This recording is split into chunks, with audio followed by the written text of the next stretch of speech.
बिस्मिल्लाहिर्रहमानिर्रहीम। अस्सलाम वालेकुम नाज़रीन। रेड जोन से मैं हूँ अली रज़ा अलवी और मेरे साथ मौजूद हैं जनाब मज़हर बरलास। ख़वातीन हज़रात, आपकी खिदमत इस्लाम हस्ब साबक़ हस्ब रवायत अपने प्यारे पाकिस्तान के लिए दुआ। अल्लाह ताला हमारे इस अज़ीम वतन को सलामत रखे, ये वतन तरक्की करे, यहाँ खुशहाली हो और खुशियाँ हों और ये खुशहाली और खुशियाँ हर घर में नज़र आएँ। अली रज़ा अलवी साहब, क्या ख़बरें हैं? जी, हुकूमत ने साबिक़ दौर में सड़कों में करप्शन का जो मामला है उसे पब्लिक अकाउंट्स कमेटी में लाने का ऐलान कर दिया है। वफाकी वज़ीर इत्तलात व नशियात फवाद चौधरी कहते हैं एक प्रेस कॉन्फ्रेंस के दौरान कि इधर लाहौर इस्लामाबाद का मोटरवे जो है उसके मुआहदे पर दस्तखत हो रहे थे और उधर एवन फील्ड अपार्टमेंट्स ख़रीदे जा रहे थे। फिर मुराद सईद ने इस मौके पर उनके हमरा जो मौजूद थे उन्होंने प्रेस कॉन्फ्रेंस से खिताब करते हुए बात करते हुए कहा कि 4 रोया सड़क जो है वो 37 करोड़ रुपए में बनी थी मुस्लिम लीग नून के ज़माने में, और उनका ये भी कहना था कि एक किलोमीटर सड़क पर 4 करोड़ रुपए की करप्शन हो रही थी। उन्होंने कहा कि हमने करप्शन का भी रास्ता रोका है और हमने सस्ती सड़कें बनाने का काम शुरू कर रखा है, जिस वजह से हम अब तक पाकिस्तान के, इस मुल्क के, इस कौम के कौमी ख़जाने के 3000 अरब रुपए बचा चुके हैं। इस पर बात करेंगे। फिर हमजा शहबाज ने कहा है कि डेंगू एक बार फिर सर उठा चुका है। लाहौर समेत तमाम बड़े शहर इसकी जद पर हैं। लाहौर में 582 केसेस सामने आ चुके हैं। उन्होंने वज़ीर आज़म इमरान खान को हदफ तनकीद बनाते हुए कहा कि KPK में जब डेंगू हमला आवर था तो मौजूदा दौर के वज़ीर आज़म सरकारी हेलीकॉप्टर पर पहाड़ों की सैर कर रहे थे, लेकिन शहबाज शरीफ डेंगू के साथ लड़ाई कर रहे थे, डेंगू को ख़त्म कर रहे थे। उन्होंने कहा कि शहबाज शरीफ के लार्वा ख़त्म करने और डेंगू की अफसाइश रोकने के VN पर अमल करना चाहिए, इस पर भी बात होगी। फिर मरकज़ी वज़ीर बराए बैनुस्सूबाई उमूर डॉक्टर फहमीदा मिर्ज़ा ने आज एक ऐसी बात की है जो पाकिस्तान के तकरीबन तमाम नौजवानों के दिल की आवाज़ है।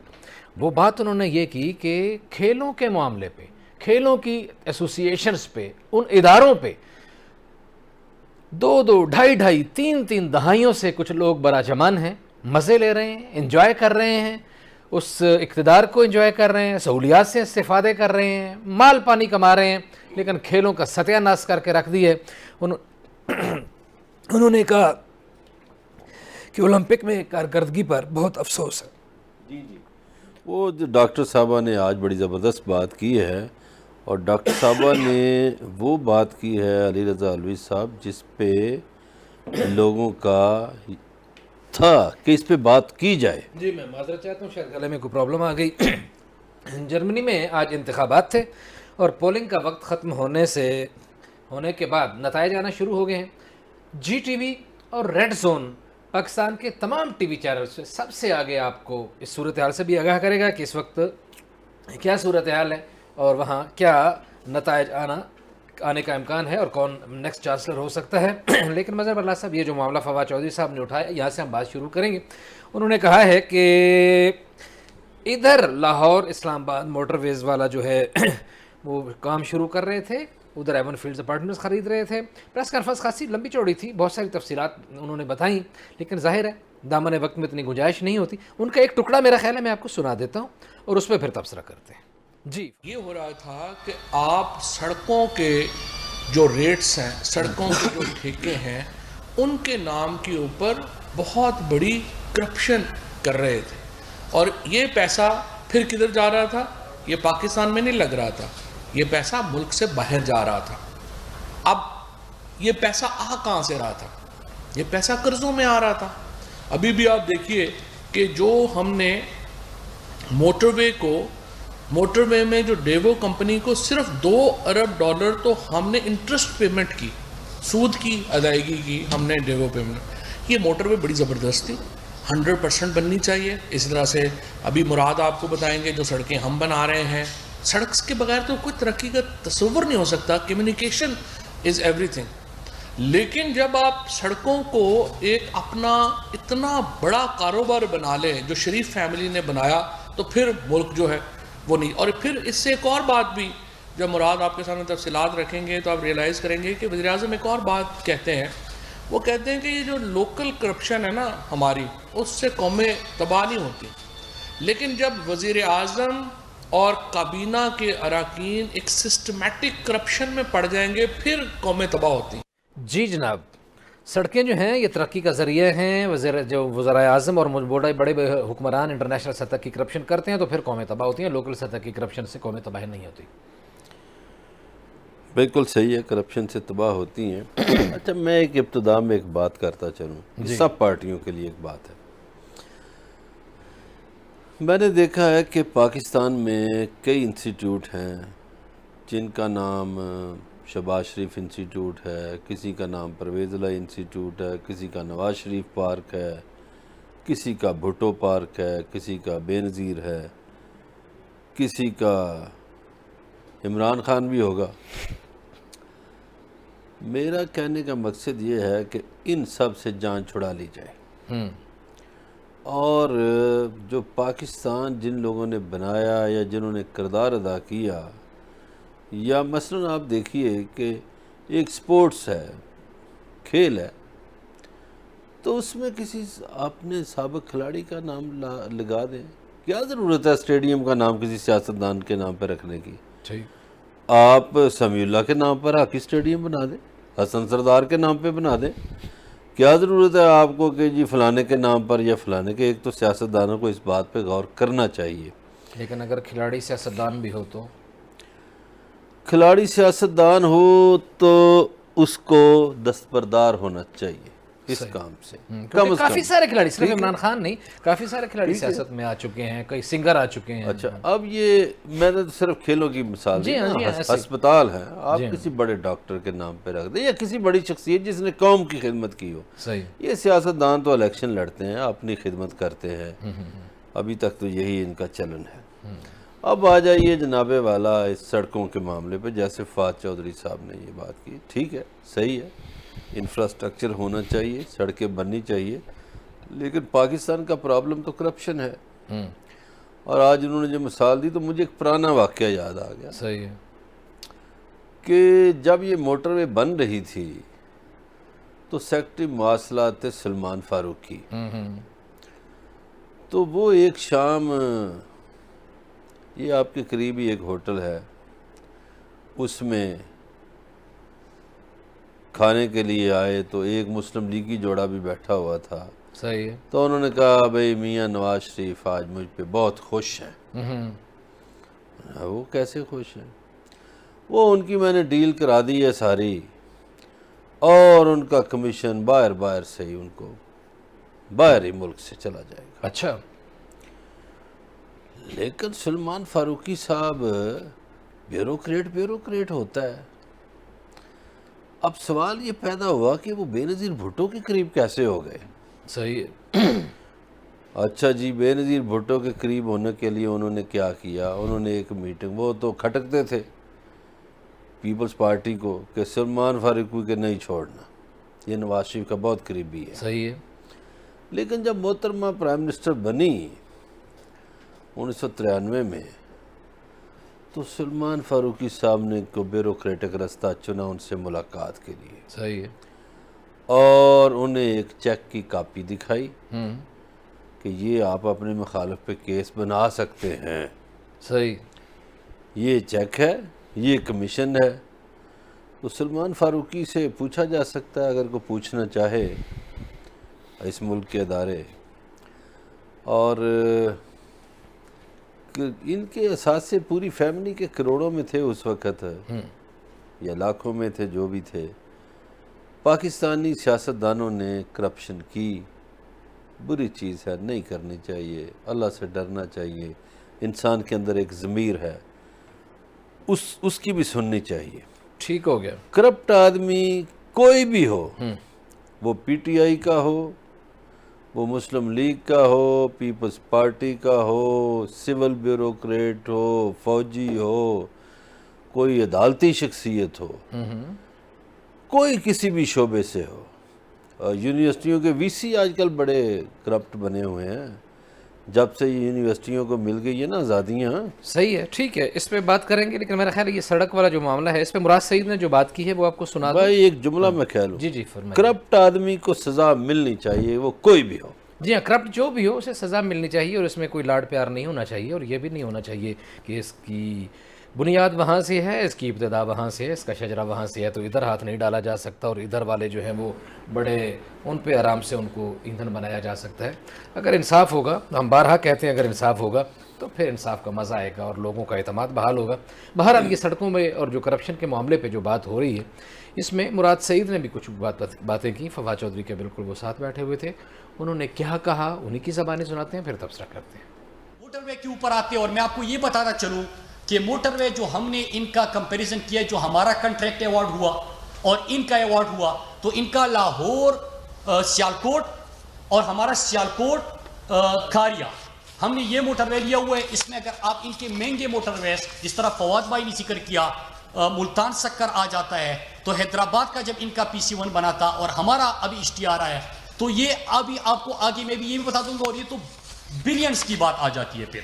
लेकिन इस मोटरवे को अगर देखें तो इसमें मैं आपको स्पेसिफिकेशंस का भी बता दूं कि हमारे हायर है, इसमें जो बड़ा रिवर ब्रिज होता है उनका नहीं था, हमारे वो भी चीज़ें मौजूद है इसके अंदर। मतलब ये कि स्पेसिफिकेशन हमारे काफ़ी ज़्यादा, लेकिन इसके बावजूद इनका 49 करोड़ 21 लाख फी किलोमीटर इनका, और हमारा 39 करोड़ 56 लाख फी किलोमीटर, मतलब 10 करोड़ फी किलोमीटर हमारा, ये भी सस्ता।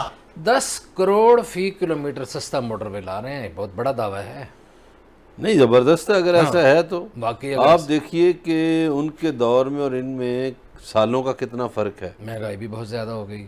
नहीं, इतने सालों में तो हो भी जानी चाहिए ना। वही ना, वो चीज़ें और ज़्यादा, मटेरियल बहुत महंगा हो गया। वो उस वक्त भी खैर उन पे एक इतराज़ हुआ था, उनके 2 वज़ीर थे, एक तो खैर मरहूम हो गए जनरल मजीद मलिक, और एक अभी रांदा दरगाह ही समझे चौधरी निसार अली ख़ान, उनको उनकी पार्टी जो नून लीग है वो तो लिफ्ट नहीं करा रही। तो उन दोनों के चक्कर में 100 किलोमीटर का इजाफा कर दिया गया। जी हाँ, कि साढ़े पिंडां नूं सड़क चलीए, साढ़े ग्रां जड़े ने ना वो सड़कों तो बगैर ना रहन। वो ये जो ज़ाती चीज़ें हैं ना, सही है, ये इज्तिमाई मनसूबों में नहीं आनी चाहिए। ठीक है। ये बड़ी ज़्यादती हुई थी और महंगी सड़कें बनी। अगर ये दावा दुरुस्त है तो मैं कहता हूँ ये तो बड़ी गनीमत है कि इतने सालों बाद भी सही वो फी किलोमीटर 10 करोड़ सस्ती बना रहे हैं। अल्लाह करे बनाएं, बननी चाहिए और करप्शन ना हो और लोगों के रोज़गार भी मिले। खाली सड़कों से भी काम नहीं चलता, रोज़गार भी होना चाहिए। नहीं, वो तो इन्होंने कहा है कि सड़कें बनेंगी तो इतने लोगों को रोज़गार मिलेगा, ये होगा। लेकिन कुछ लोग जो इनके नाक़िदीन हैं, इनका ये कहना है कि माजी में ये सड़कों पे बड़ी इल्ज़ामात लगाते रहे। इल्ज़ाम तो खैर आज भी काफ़ी सारे लगाए, कहते रहे कि सड़कों और मोटरवेज़ की ज़रूरत नहीं है, अस्पतालों की ज़रूरत है, फ़लाँ चीज़ की ज़रूरत है, वेलफेयर की ज़रूरत है। तो अभी ये इन अपने बयानिए से हट गए हैं या इनको इदराक हो गया है कि सड़कों की वाकई बड़ी ज़रूरत होती है मुल्क और कौम की तरक्की के लिए? इसमें 2 बातें हैं अलवी साहब। एक तो फवाद चौधरी ने आज कहा कि वज़ीर आज़म करप्शन के ख़िलाफ़ हैं, सड़कों के ख़िलाफ़ नहीं। चले मान लें उनकी बात। दूसरी बात जो सबसे ज़्यादा तनकीद होती थी ना, वो होती थी मेट्रो पे। अच्छा, मेट्रो को मैं भी समझता नहीं बननी चाहिए। इन्होंने भी बनाई, हाँ वही, नहीं बननी चाहिए। इसलिए नहीं बननी चाहिए कि एक तो आप मकरूज़ मुल्क है, पहले से कर्ज़े लेकर चंद बड़े शहरों को, 2-3 शहरों को, उसमें आप मेट्रो बना देते हैं और फिर उसको चलाने के लिए भी पैसे आपको चाहिए और वो कमाते भी कुछ नहीं। यानी बनाने के लिए भी कर्ज़ा लिया, चलाने के लिए भी कर्ज़ा लिया और मज़ीद चलाने के लिए भी कर्ज़ा चाहिए। और फिर ये ज़्यादती हुई पंजाब के ख़ास तौर पर और मुल्क के भी छोटे जो शहर हैं या छोटे अजला जो हैं, सरगोदा का बंदा क्यों पैसे दे पिंडी की मेट्रो के लिए या लाहौर की मेट्रो के लिए? गुजरात का बंदा क्यों पैसे दे? उसका बजट कम करके बखर का बंदा क्यों दे? वो लाहौर और पिंडी में क्यों लगा रहे? ये नहीं होना चाहिए। या तो आपके पास पैसे इतने हो ना, आपका मुल्क कितना बजट अमीर हो। खुला हो, और दूसरा ये कि जिस जिले का बजट है वो उसी जिले के अवाम पर खर्च किया जाए, उससे वही लोग इस्तिफादा हासिल करें और उसी से उनका तरक्की हो, उनके शहर खूबसूरत बने। हालांकि वो अभी अगर आप किसी भी शहर में चले जाएं तो बड़ी ही बुरी सूरत हाल है पूरे मुल्क के बहुत सारे शहरों की, सफाई के हवाले से, खुदाइयों के हवाले से, ट्रैफिक के हवाले से, सड़कों के हवाले से। तो ये बिल्कुल बड़ी वजह बात है कि जिसका बजट है अगर वहीं लगेगा तो वो शहर खूबसूरत होंगे और शहर के रहने वाले जो हैं बासी है वो सुकून की नींद सो सकेंगे और सुकून से सफ़र कर सकेंगे। बातचीत का सिलसिला जारी है, हमारे साथ रहिएगा, मिलते हैं ब्रेक के बाद।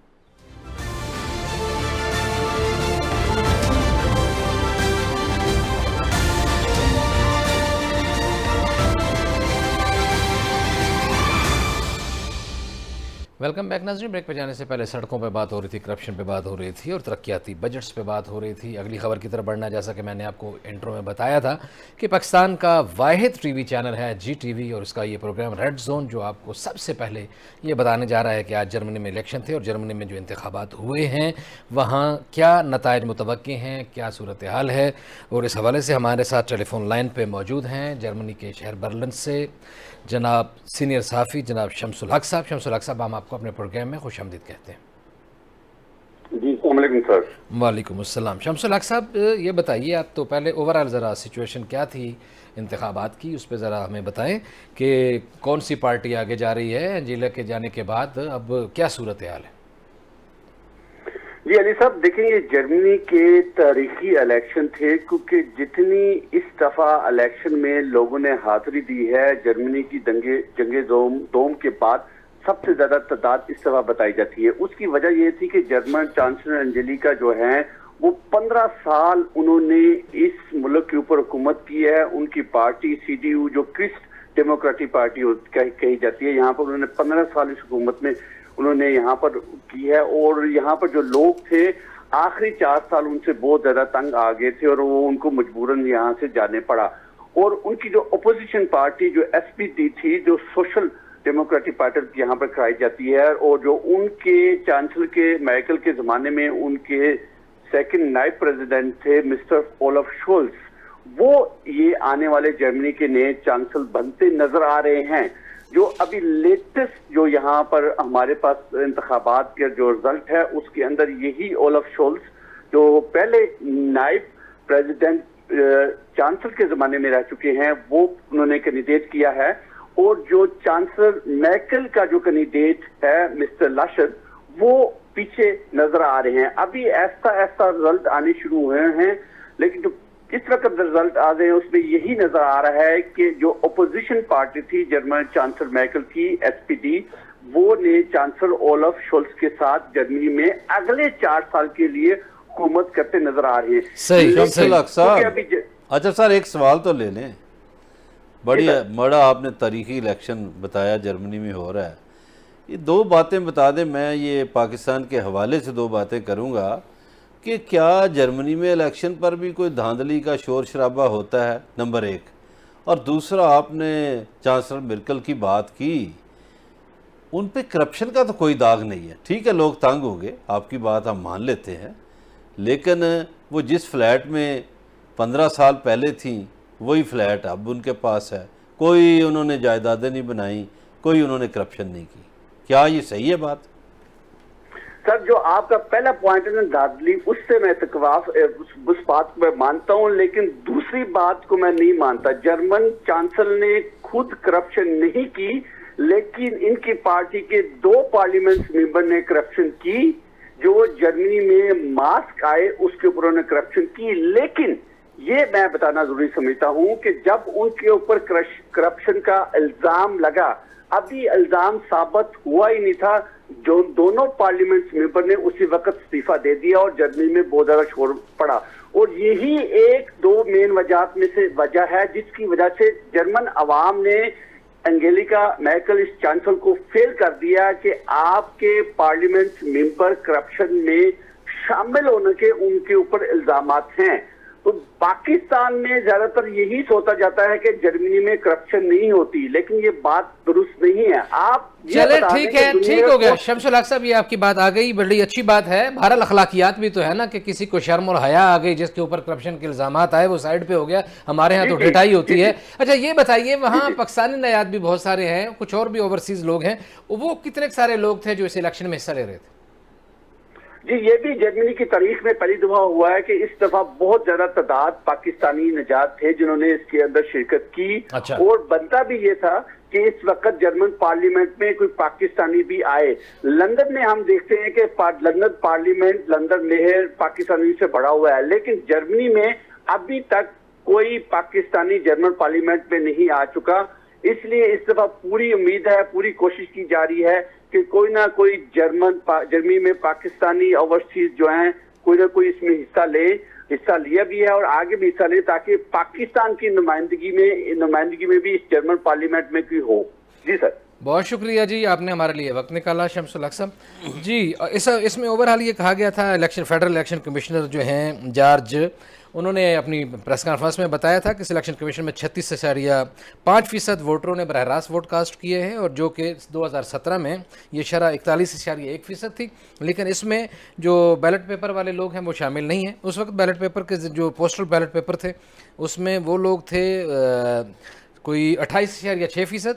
ये कह रहे हैं कि अभी आने हैं कुछ 40% से ज़्यादा लोग हैं। तो ये जब इकट्ठा होगा तो ये इनकी बात बिल्कुल दुरुस्त हो जाएगी कि ये शरह जो है बहुत आगे चली जाएगी। जी मज़हर वैसे एक अली रज़ा साहब एक बात करें, ठीक है वो जर्मनी बर्लिन में बैठे हैं, मेर्केल की मुखालफत में उन्होंने बात की है, लेकिन अगर हम इंटरनेशनली देखें तो मेर्केल ने जब शाम का इशू था या और इशूज़ इस तरह के आए तो उन्होंने अपने दरवाजे भी खोल दिए थे शामी लोगों के लिए भी। जी हाँ। और फिर उन्होंने अरबों को भी शर्म दिलवाने की कोशिश की थी, ऐसा ही है कि मदीना मक्का आपसे दूर हो नहीं बिलाशुबा ऐसे ही वो उनका किरदार जो है ना, और उनका ओवरऑल इंटरनेशनल चेहरा जो है वो बहुत वसी, उसमें लोग उनकी इज्जत और ऑनर करते हैं। वो उनका जालिमाना कुव्वतों से हटकर किरदार रहा। हाँ, 15 साल बिल्कुल ऐसे। और ठीक ये बात तो वो खुद मान गए कि जनाबे वाला उन्होंने खुद करप्शन नहीं की। और ये बात भी बजा है कि सिर्फ इल्ज़ाम लगने पर दोनों पार्लियामेंटेरियन जो थे उन्होंने इस्तीफा दे दिया। और ये हाँ भी हम पाकिस्तान में भी देखते हैं कि जो पाकिस्तान के बहुत सारे जो पाकिस्तान में जो मुख्तलिफ ममालिक के जो सफ़ीर हैं वो काम कर रहे हैं, लेकिन हमने ये देखा है कि जो जर्मनी के सफ़ीर हैं पाकिस्तान में वो सबसे ज़्यादा मुतहर्रिक हैं और पाकिस्तान और जर्मनी के माबैन दोस्तियों और ताल्लुकात को बढ़ाने के लिए सबसे ज़्यादा किरदार अदा करते हैं। बिल्कुल और वो एक्टिव नज़र आते हैं ट्विटर पे भी, और वाकई पाकिस्तान को अपना ज़बानी नहीं अमलन अपना दूसरा घर समझते हैं। खाने भी खाते हैं पाकिस्तान के, लिबास भी पहनते हैं, ज़बान भी बोलते हैं और भी कुछ बातें उनमें बदखूबियाँ हैं माशाल्लाह। और ये यकीनन ये जो भी नताए जा रहे हैं और पाकिस्तानी भी अगर वहाँ पार्लियामेंट में पहुँचते हैं तो पाकिस्तान और जर्मनी के ताल्लुकात मज़ीद मुस्तहकम होंगे। बातचीत का सिलसिला जारी है, हमारे साथ रहिएगा, मिलते हैं ब्रेक के बाद।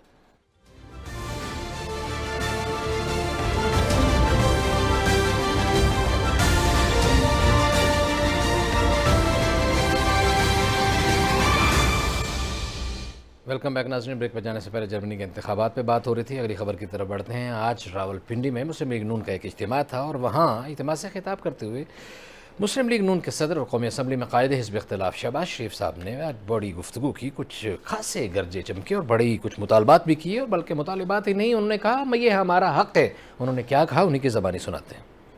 इस सिलेक्शन में आपने पीटीआई को सियासी तौर पर अपनी नींद आपने सुला दिया है।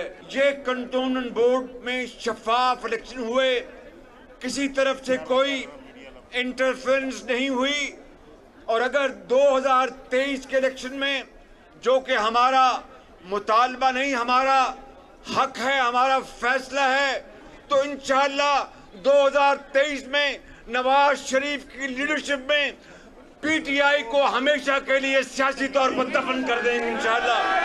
क्या लगता है 2023 के इलेक्शन में हमारा मुतालबा नहीं, हक है। जिस तरह ये कैंटोनमेंट के इंतखाबात में किसी ने मुदाखलत नहीं की, उसमें भी कोई ना करे और हम दफन कर देंगे पीटीआई को। गुजारिश ये है कि मियाँ शहबाज शरीफ साहब समेत हमारे सियासतदान जहाँ जीत जाते हैं वहाँ कहते हैं कि मुदाखलत नहीं हुई, और मैं कहता हूँ कि पीटीआई को शाबाश देता हूँ इसलिए कि उन्होंने ये नहीं कहा कि हमारे साथ धांधली हुई।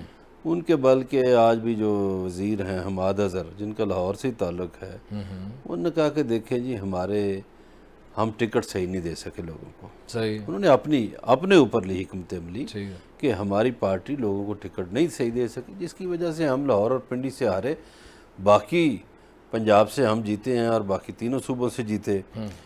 अब जो मियाँ साहब दावा, अभी हम जर्मनी की बातें कर रहे थे करप्शन के हवाले से, अब FIA ने इनको बुलाया जी, तो कहा कि ये 20 मुलाजम है आपके, 55 इनके अकाउंट हैं और नहीं 57 अकाउंट है जी, और 55,000 और कुछ 100 ट्रांजेक्शन हुई है। तो मैंने कहा नहीं मुझे तो नहीं पता। तो ये तो हालत है इनकी करप्शन की। अब इस वर्कर कन्वेंशन में ख्वाजा आसिफ ने एक बात की, उन्होंने आज इख्तलाफात को बेनकाब किया पब्लिकली। भाई इख्तलाफात हैं, कारकुनों के नहीं, क़यादतों के इख्तलाफ है, तो पहले ये क़यादतों में इख्तलाफ दुरुस्त कर लें।